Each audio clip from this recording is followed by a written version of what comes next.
Hi, friend. Welcome to the You're Too Sensitive podcast with your most sensitive friend, Jade Beal. I've been thinking, and I kind of want your feedback. I think I want to change the name of this podcast. I'm just starting out and still playing around, and I really like the title, The Grateful Hag. Now, hear me out. Hag is this word I desire to reclaim. My second photo book was called The Crone Body, and I just love old women, and I love growing older. And I kind of feel like calling myself a hag is kind of, it might be clickbaity, but honestly, I'm very proud to be a hag. Just this week, a dear friend who's only 10 years older than me passed away very suddenly. To be an older woman is a blessing. And there's beauty in our gray hair and the map of our wrinkles, and I'm very proud to be a hag. In times past, hag has been associated with power. It was not some disrespectful term. And I think it's time to reclaim that word. What do you think? Should I change the name to the Grateful Hag? Let me know what you think. One of the definitions for hag in Irish and Scottish mythology says, the hag is a goddess concerned with creation, harvest, the weather, and sovereignty. In partnership with the goddess Bridget, she is a seasonal goddess seen as ruling the winter months, while Bridget rules the summer. In Scotland, a group of hags are seen as personifications of the elemental powers of nature, especially in a destructive aspect. They are said to be particularly active in the rising of the windstorms of spring during a period known as a chaliach. I don't know what that is. Anyway, that's just a quick little search of the word hag, because it has a really bad, at least everything I've known up until recently, the word hag is evil. Just like the word witch or crone, all these things can be seen as a very negative thing. But what do we also see as negative? Almost all women that I worked with over the age of 50, 60 feel invisible in our culture. And while I personally I like being invisible, that really works for a deeply sensitive person like myself. The thing is what I hear women saying is, nobody sees me. I feel disposable. And that would go hand in hand with women wanting to lie about their age and don't ask a woman how old she is, and these very negative terms associated with hag and crone. So that's one of the reasons, as a 46-year-old, I feel like I'm in my hag years. I don't have a uterus anymore. I had a hysterectomy, and so I don't have a cycle anymore. I can't bear children, and I'm in this different season of my life, which is really interesting. And there's a lot of power, and I actually want to be an older, wise woman. I want to alchemize all my pain, and I want to use everything I've learned in this life as tools and gifts of wisdom. Not because I have the answers, but because I've been around for a while and I've been diligent in my healing. And so I feel like those of us who are really on these paths of wanting to heal and become wise old women, wise hags and wise crones, it's kind of fun to take on these words. At least it is for me. It feels like putting on a cozy sweater. Like, where has this been? Where has this been? A cozy sweater in cool weather. Let me be very clear as I sit here and drip sweat, because I have to turn off the air conditioning in order to record this. And it's 105 out today in Tucson, Arizona. Thank you, Father, Son. My point is embracing this thing, embracing not even a thing, embracing this season that has been, well, I can't think of a different word except demonized. Been made bad, evil. It's been made very evil. This concept of the older woman, especially if she's single, and especially if she doesn't need anyone. Oof. And if she dabbles in herbs and living happy out in the woods, which is literally my dream. I want to live in the woods and be a beekeeper. That is my deepest dream. But I want to be surrounded with, I actually want to be around people. I want my husband to be nearby too in his own little house. My husband and I'm going off on a tangent right now. We don't live together, and that serves us very well. And so I could see us moving to the woods, and I'm the old hag beekeeper with some goats probably and chickens. And he has his little house, and we go for walks, and we have sensuous times. And then I go back to my little place, and he goes back to his. That's how I like it. Being married and not living together in our culture is tricky, let me tell you. It's tricky. Okay, back to the hag. Growing older, especially now, man, I'm 40. I know I've already said this, but I'm really proud that I'm 46 because I have had so many beloved friends pass away, die. And that's their journey in life for sure. There's nothing, I'm very at peace with death. When she comes knocking, he comes. So be it. I shall be ready. I am very unafraid of death. That doesn't make me like a very good daredevil. I don't like heights and I don't do things that are very scary, but I'm not afraid of death. But I do know I'm still here. I'm still here. And so how can I continue to evolve the beauty that's within me? How can I continue to use all of the hard things and alchemize it into gems that I can gift to myself and to the collective? How can I find beauty in the wrinkling of my skin and the sagging of my skin and the bigness, even though I work out and I eat quote unquote right, which P.S. there's no right way to eat, but I eat in a way that's very in alignment with being, I would think, in a slimmer body than I have. But this body, she is curvy, she is plus size, she is 215 pounds of pure herness. And learning and getting to witness her age, I feel like is such a gift. Because the more I'm able to see this body as Mother Nature's masterpiece or of God's masterpiece, whatever word you want to use, I use Mother Nature, but whatever word that is for you, it's like front row seat to evolution. It's a front row seat to, wow, so this is what happens. How can I alchemize the pain, the stiffness in my body, the changing? How can I learn to stay peaceful when I'm such a sensitive creature in a very intense world? All of these are opportunities, or at least I see it that way.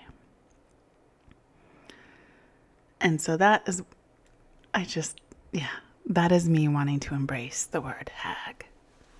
So please let me know in the comments. Should I change the name to the Grateful Hag? I need your help on this. I don't know. Maybe down the road. Names don't really matter, but I have a little love affair with that word. That's for sure. And when I get older, I feel like then I can give if I get so lucky to grow into my 70s and 80s and 90s, then I can be given the crown of crone. Wouldn't it be so lovely if we had these different rites of passage? Once a woman no longer bleeds and no longer bears children, we have our rites of passage and she becomes a hag. It's not a scary thing. It's something that we actually kind of look forward to. And I think that's what I was missing when I was younger. There were a few women in my life who I felt like really embraced growing older, who I really looked up to. But I felt like that was missing, just that like,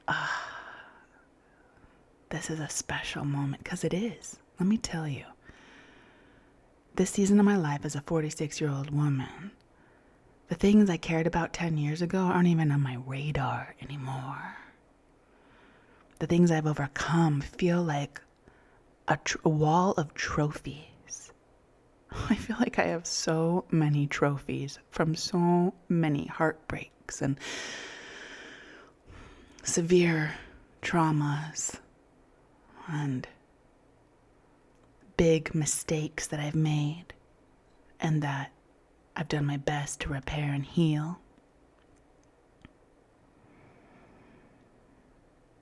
Not given an F what people think about me as a 46-year-old woman is maybe one of the biggest gifts.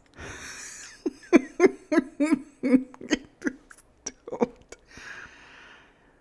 none of my business what people think. Ooh, what freedom. What freedom to be a woman who no longer is concerned about what other people think of her. And granted, I don't want to go around hurting people. See, that's what I feel like the hag encompasses too. It's encompassing the like giving less F's about everything pretty much, while also doing no harm. At least that's my interpretation. I feel like being human is so hard. So my goal is to do no harm. And I fail a lot. I do harm. And I need to repair and apologize and learn and grow. Hold myself accountable with loving kindness.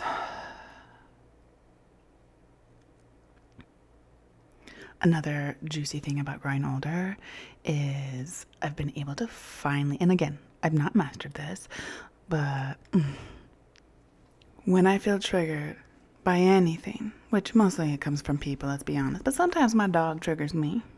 That's when I really know I gotta do my own work. If my precious little dog triggers me, I know I have work to do. But every time I feel triggered, I no longer need to defend myself and make the person who triggered me into the evil. Instead, and there's usually a reaction that I have to let go of and do no harm to someone with. That's my intention. There will be a, what? How dare they? And then a deep breath, a pause, exhale. Wait a minute. Okay, if I'm feeling triggered about this, what does it mean? It's pointing directly. It is just the most perfect arrow pointing to something to tend to within myself.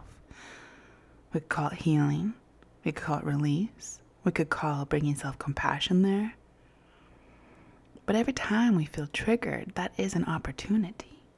And I feel like we just, we're in this current world, we're so blaming of others triggering us, and rightly so. I mean, the world is so triggering.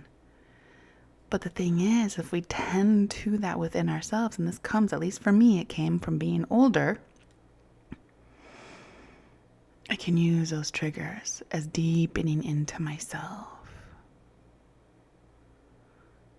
You know, I used to think self-love looked like I just needed to like myself all the time, and I just needed to think I was beautiful all the time, and just think I was the greatest. And yeah, that's part. But the thing is, nothing is one way all the time. There are dark nights of the soul. There are showery, there's sun and there's shade and there's rainstorms and tornadoes and dark nights of the soul.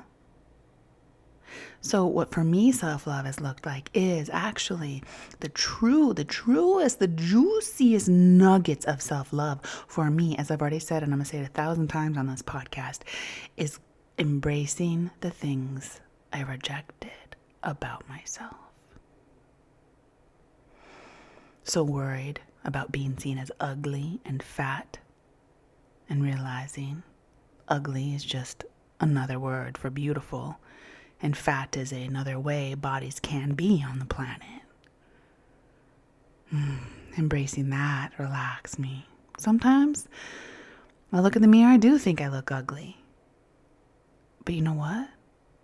It doesn't move, as I've said before, it does not move the barometer on how much I love myself.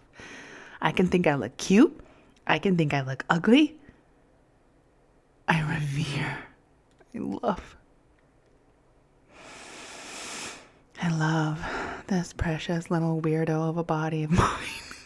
And I say weirdo with so much tenderness. I think she's the cutest little weirdo. She's also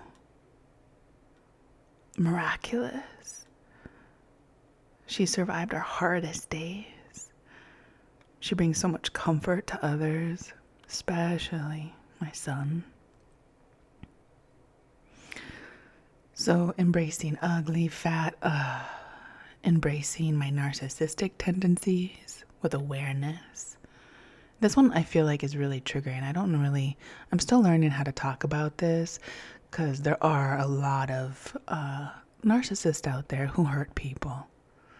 But the thing is I believe that those narcissists, well, they're covering up some pretty big trauma. Now, we don't want what we do with those people, I don't know.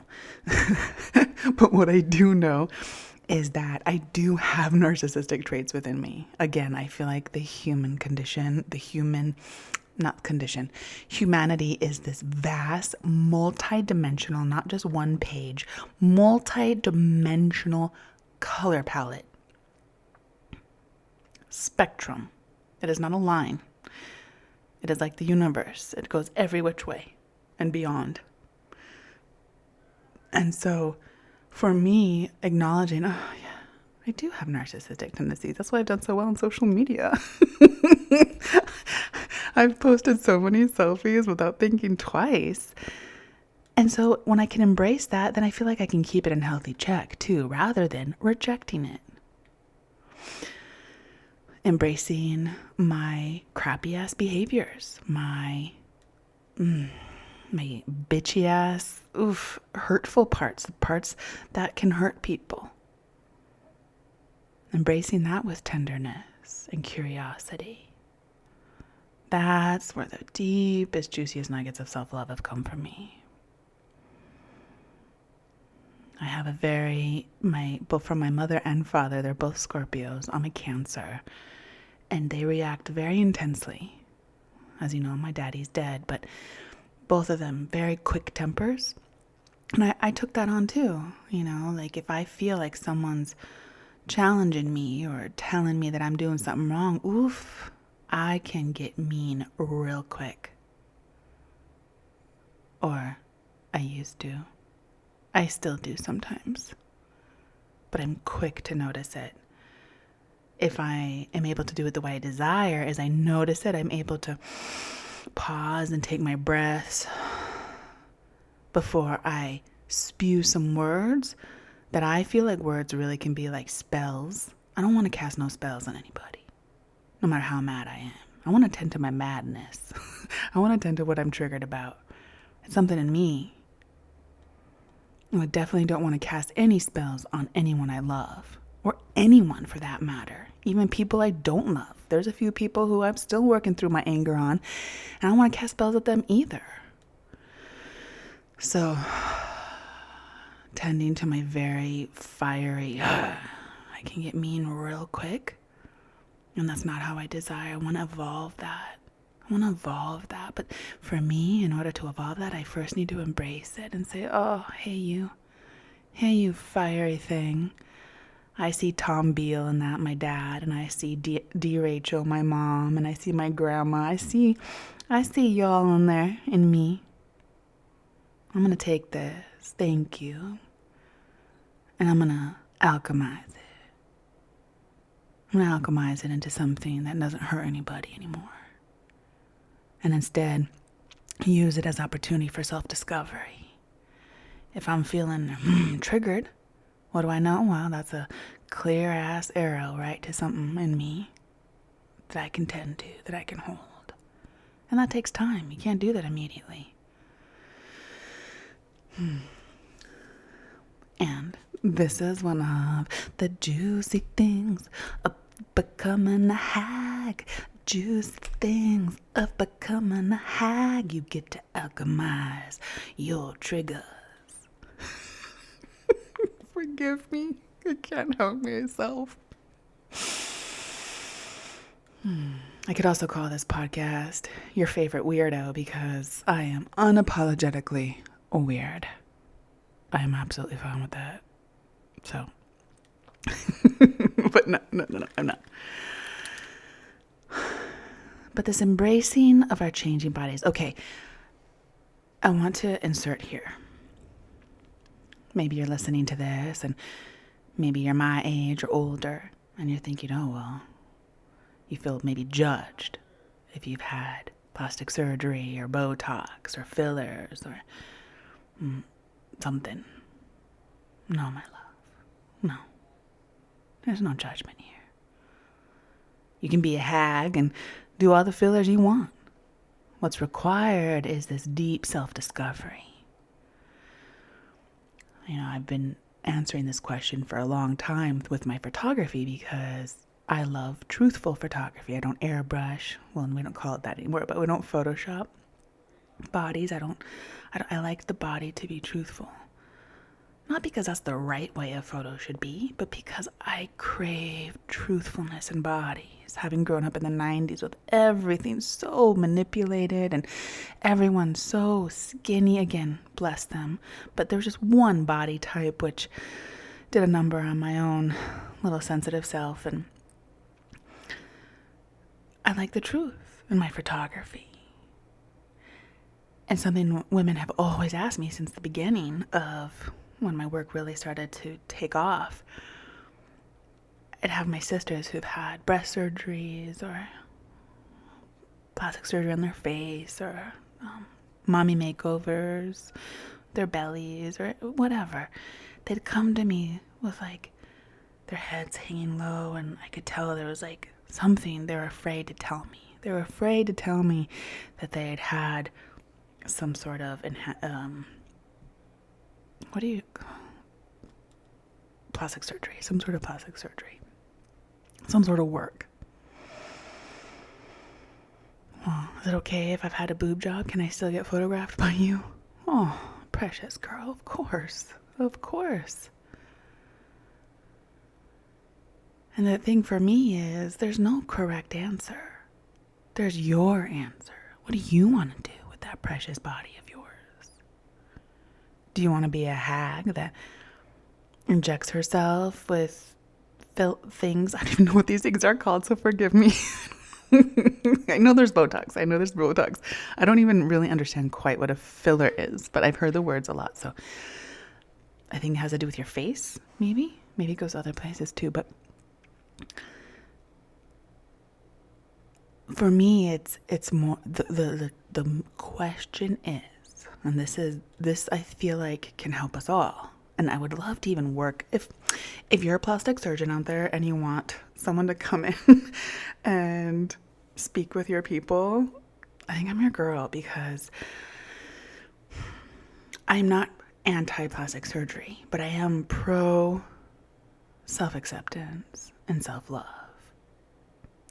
What do I mean by that? If we get a boob job with the sole purpose of wanting to be accepted by others, which is wired into us, right? We're wired for belonging. So if we get the boob job because we think that's going to get us the boyfriend or the husband or be more accepted or it's going to get us the job, I mean, that's not wrong thinking. That's our culture.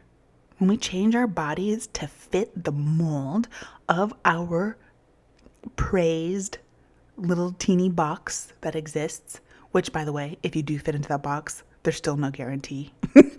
It's still horrible. There's no safety in that little box, although our nervous system tends to think that. It's like, oh, if I can just get thin enough and pretty enough, then I'll be accepted, then I'll get the job.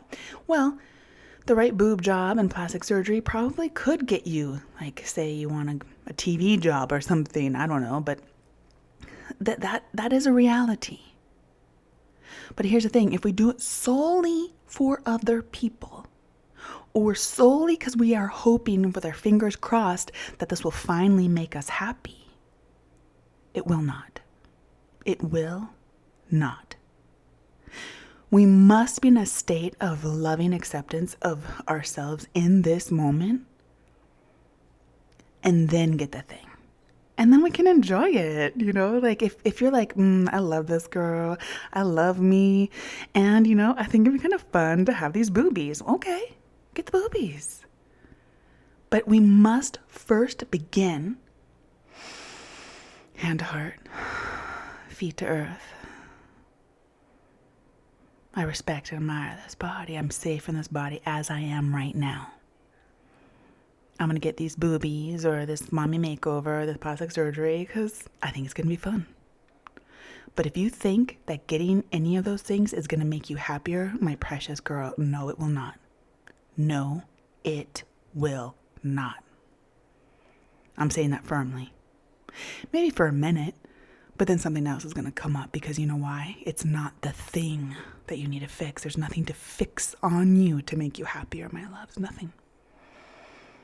The only thing is to have more acceptance of all of the parts and do as you please. You can have all the plastic surgery you want and all the things that you want, as long as you know that your happiness is an inside opportunity. It is a spiritual practice. So that is my response to plastic surgery. It breaks my heart when I see women tearing other women down. Well, she's had lots of work, and this woman has no work. She's a real woman. No. We are all real women. We all bleed red blood. We all are struggling.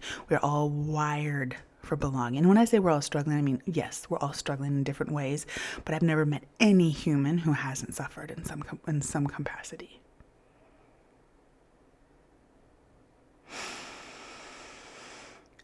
There's no real woman. Quote unquote real woman. We are all real.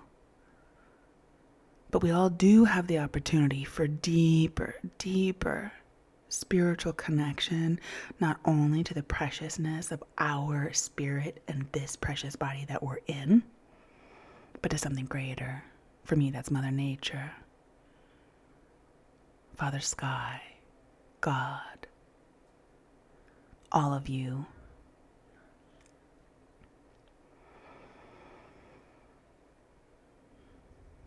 We've been fed this idea, which is a brilliant marketing campaign, that if we just do X, Y, or Z, we'll finally solve the conundrum of being human. Excellent marketing, because P.S., the conundrum of being human is unsolvable. There's no cure for being human. There isn't. But there is deep opportunity to alchemize the pain into art, to create, to take trauma and transform it into gems that you can give away to others, and be a master, empathetic listener and healer, because you've healed your own hardest, darkest nights of the soul, and therefore people just magnetize to you. That's what I feel. I know that people are magnetized to me. Not because I'm better than anyone else. Heck no. I am better than nobody. In fact, I am a nobody. I love Ram Dass, his whole becoming nobody. Yes, becoming nobody. I am an absolute nobody who is also Mother Nature's daughter. So I know I'm this gem to be protected. I know some people, not all people, some people really hate me. If you're listening, you might be one of them. Maybe you're listening just to see if you can hate me some more. Being on the internet for the last 14 years, very vulnerably, I have a good group of haters. I love you too. But the people who are magnetized to me to want to really work with me, they're magnetized to my commitment to myself, to my acceptance of my fatness, the acceptance of my dark parts, the acceptance of my magnificent parts, my desire to make beautiful art, my desire to make you feel good on my massage table, my easefulness to admit when I'm wrong, to apologize, to hold myself accountable, and to give you always, always the benefit of the doubt, at least the people that have magnetized me. I mean, there are some people I struggle with on this planet, and I struggle giving them the benefit of the doubt, and they are my greatest, greatest teachers. I'm so grateful for them. I laugh, but it's true. I am grateful for them. What I'm trying to say is when we are doing our own healing, when people know that I embrace myself as a hag and I embrace myself with my fatness, people feel at ease around me. It's a gift. That is what a healer is. When we tend so deeply and accept all the rejected parts that we all have been told to reject, we become a safe harbor for others to heal. And that's what gets me going. And that's what I want to be. I want to be the hag for younger women to say, it's not scary to grow older. Look at this lady, loving her wrinkles and gray hair. And also deep, deep love of my sisters who desire to do it differently. There ain't nothing wrong. If you want to dye your hair, I get highlights still. I have blonde highlights, but I really love my gray and my highlights. Everyone is welcome here. Well, in my circle, everyone is welcome here as long as you don't want to hurt anybody. If you still need to hurt people, well, you're not invited to this circle, but I'll hold deep, deep prayer and reverence for you. I will hold prayer. But there's a lot, oh my goodness. So much daggers being thrown within my own democratic community. I desire not to bring politics in here, but for now I'm a Democrat, and to see the war going on within the people that I tend to vote with is heartbreaking. Heartbreaking. To see old friends disowning each other instead of speaking and having hard conversations. This is why I want to lean into my hag energy. I want to be the old woman who can hold court for that. I don't think I can yet. I'd be petrified to mediate a room of divided Democrats right now. I'd be petrified.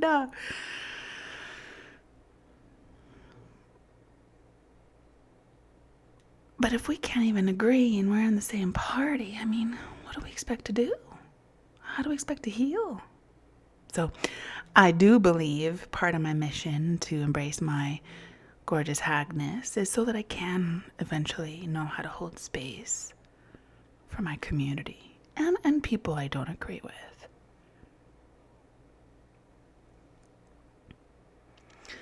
So everyone is welcome here. Everyone. But if you want to be in this inner circle, you gotta promise me we're not gonna hurt nobody. Everyone's hurting enough. Please, can we be free from throwing daggers at each other? There are some evil folks at the top there. There are some evil folks using us like little puppets. So can we cut off the strings and remember that we have more in common than not? And get back to our roots. Get back to curiosity and kindness. That is the medicine of the hag. That's what I want. I don't know how to do it yet. But that's one of the reasons I also want to have this podcast. Because I don't think these conversations do well on social media. So I know I'm just talking at you right now, but I hope I'm planting little seeds and you can go talk amongst your people. And I do want to have in-person ceremonies, breathwork ceremonies, and just connecting in person, being together, holding each other.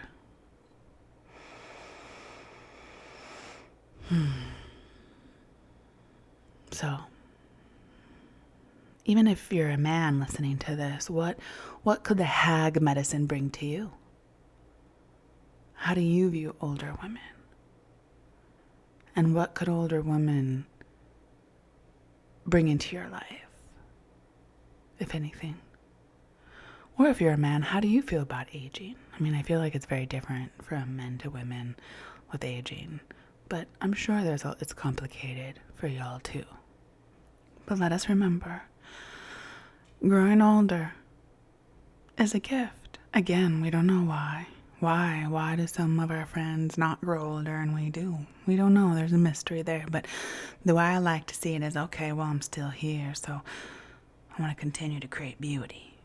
And I'll tell you what, there is a lot of opposition to creating beauty in the world, especially right now. In my lifetime, I feel like there's the most opposition to creating beauty. The most division I've ever seen, and so beauty is even more needed than ever. And so, with my hagness, with my wrinkles and my gray hair, I'm even more committed while I'm here to creating beauty. And taking those daggers out of each other's hands and coming together so that we can see more clearly how we can co-create beauty. And we can see more clearly the powers that are really damaging, which is not you and me. It is not. I mean, we have our part. We have our part to hold ourselves accountable and act from a place of kindness. But at the end of the day, I mean, there's some big power out there. And we must come together. Stop with the daggers. Stop with the canceling each other. Stop with this. Please, please, please. Beauty's at risk. You know what? I don't even want to say that. That sounds so... No, beauty's not at risk. Beauty has more opportunity than ever. That's what I want to say. And I'm committed to it. You want to join me? This morning in my meditation, I was thinking that the gift of accepting how we feel, the gift of accepting the good and the bad and the ugly and the beautiful and the crappy parts of ourselves and magnificent parts of ourselves, just that full acceptance. Like this morning I was feeling very low, very tired, and I had a morning massage client, and I was just holding that tiredness with such gentleness and gratitude, like, oh, you're tired. Yeah. I did some gentle breathing. I listened to the birds outside. I just slowly rocked myself. I said, you can be tired. It's okay. It's still a beautiful day, and I'm tired. I'm still going to give a beautiful massage to my gorgeous client, and I'm still tired. Okay. I feel low. Okay. That to me is so loving, rather than, oh, I wish I didn't feel this way. Well, yeah, I do wish I didn't feel that way. And that has its own appropriate place to allow. I do a lot of vigorous breath work around like, that frustration of I wish it weren't this way. I need to vent that out because I wish a lot of the time it weren't this way. But in that moment, gently, tenderly hugging and embracing that lowness and the tired. And come here, it's okay. It's okay. You're safe. You're safe to feel how you feel, precious girl. Let's breathe. Let's be here. We got water. We got food. There'll be time later to rest. That acceptance feels so loving. And also, like I just said, Let's not gaslight ourselves, and let's deal with that frustration and with the wishing it were different in a different practice. And so I'm going to leave you with some homework. I want you to get curious this week. I want you to get very curious about your resistance to whatever is. If you feel tired, do you feel yourself, I wish I didn't feel this way. If you feel foggy, if you feel anything at all, usually the stuff that doesn't feel so good is where we find our resistance. Do you have resistance to doing some breath work? Do you have some resistance to doing something nice for yourself? Do you have resistance to going to work? Do you have resistance to going shopping for food? I want you to bring your curiosity to your resistance and see that as a little loving arrow pointing to something to explore with gentle kindness, curiosity, and maybe a little bit of firmness. That's for you to decide. Let me know how it goes. Thank you for being here. Thank you for being so bravely human. Thank you for embracing all the parts we've been told to reject. I'm so proud of you. Thank you. See you next week. ¿Y en qué pensás? Tu alma está perdida, ya dejaste de soñar, cansada